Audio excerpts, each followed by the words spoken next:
اور وہ اتنا کیوں بنا کہ آقا 5 وقت آتے جاتے تھے، گزرتے تھے، جاتے تھے، ان کے قدم پڑتے جاتے تھے، تو وہ جنت کے باغات میں سے باغ بن گیا۔ یہ اس کے عاشقانہ شراب، اور جہاں 5 وقت گزارتے تھے تو وہ جنت کے باغ بن گیا۔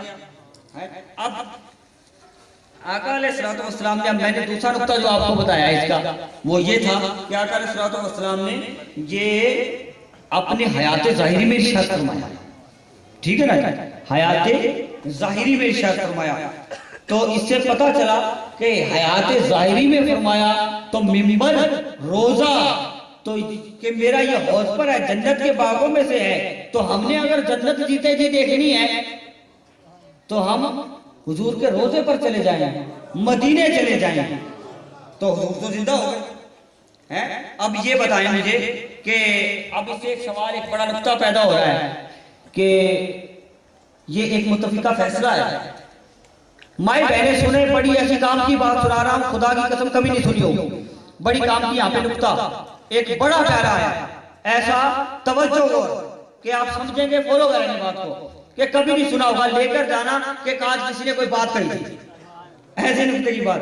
حضور نے فرمایا میرا روزہ جنت کے باغوں میں سے باغ ہے، اعلیٰ باغات میں سے باغ ہے، اور میرا منبر حوض پر ہے، اور نبی کو منتقل نہیں کیا جاتا۔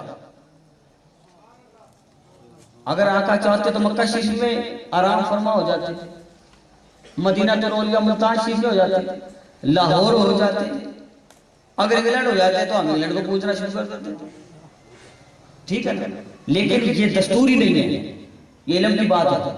آقا نبی کو منتقل کیا ہی نہیں جاتا، جہاں نبی کا وصال ہوتا ہے وہیں آرام گاہ بنتی ہے، سمجھ آئی بات؟ جہاں نبی کا وصال ہوتا ہے وہیں آرام گاہ بنتی ہے۔ اب صرف بات سمجھنا، کوئی عزیز رشتہ دار فوت ہو جائے، مر جائے، کوئی ماں فوت ہو جائے، کسی کا بھائی، کسی کی بہن، کسی کا باپ فوت ہو جائے، عرصہ دراز تک آپ کے باپ نے آپ کو کھلایا پلایا، نہ جانے کیا کچھ کھلایا، اولاد کو پالا پوسا بڑا کیا، اور ساری عمر باپ کے ٹکڑوں پہ پلے تمام اولادیں۔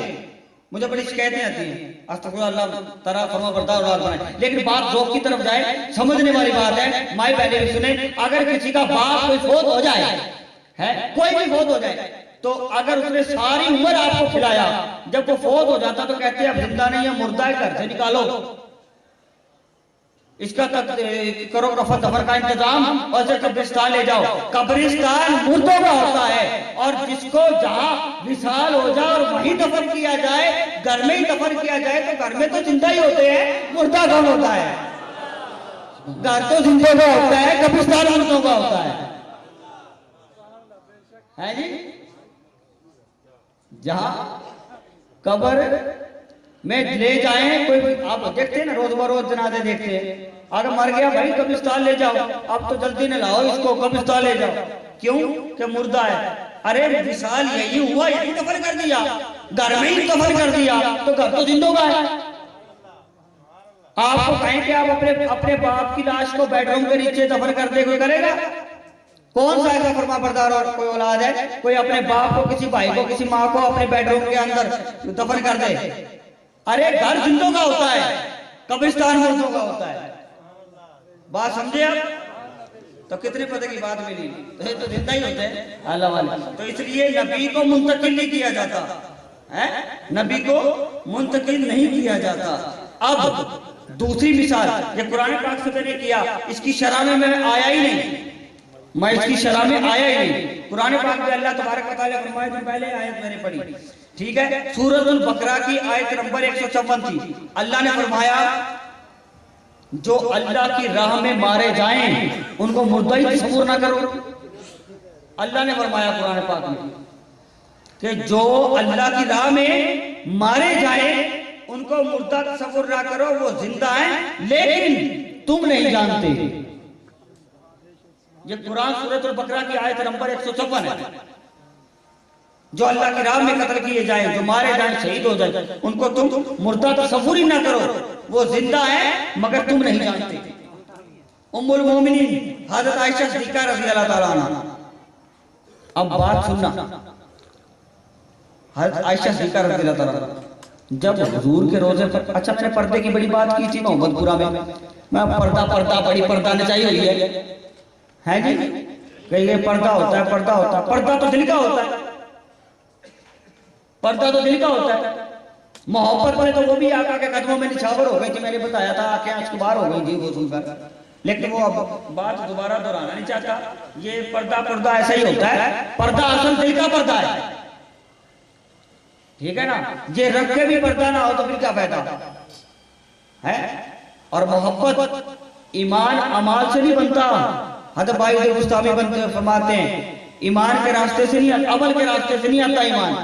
نمازیں پڑھنے، روزے رکھنے سے، بڑے بڑے چولے پہننے سے، تسبیحاں پڑھنے سے ایمان نہیں آتا۔ حضرت بھائی بستامی فرماتے ہیں کس سے آتا ہے؟ محبت کے راستے سے آتا ہے،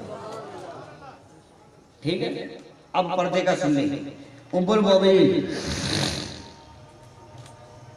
حضرت عائشہ صدیقہ رضی اللہ عنہا حضور کے روزے پر حاضر ہوئی جب بھی داخل ہوتی، کیونکہ حضرت عائشہ صدیقہ تھی آقا کی بہت پیاری بیوی تھی جن سے سب سے زیادہ محبت کرتے تھے۔